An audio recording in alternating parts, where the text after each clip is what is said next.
have a dream. This nation will rise up, live out the true meaning of its creed. Anything else, cornbread? To foodies, friends, and customers, or make those fans, she's simply called Delilah. When you want home-cooked soul food, this is the place to come. On the menu today, Delilah Winder shows me how to make mouth-watering fried chicken and fried fish. It's just flour, salt, pepper, a little granulated garlic. Don't pat it. Don't be afraid. Lay it. Voila. Look at that. Delilah was given the best mac and cheese nod from Oprah. Every macaroni and cheese has cheddar. We also have Asiago, and we have Gruyere. She's been featured on the Food Network and put her secrets for sumptuous soul food cooking in a book. You ready for a throwdown? Come on, let's go.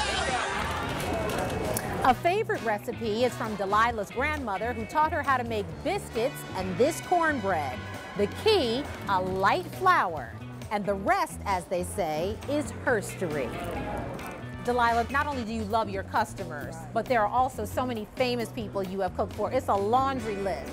Patti LaBelle, Denzel Washington, Danny Glover, Malik Rose. I mean, it just goes on and on and on. On and on to more culinary success. For Eye Opener, I'm Jennifer Lewis Hall, PHL 17.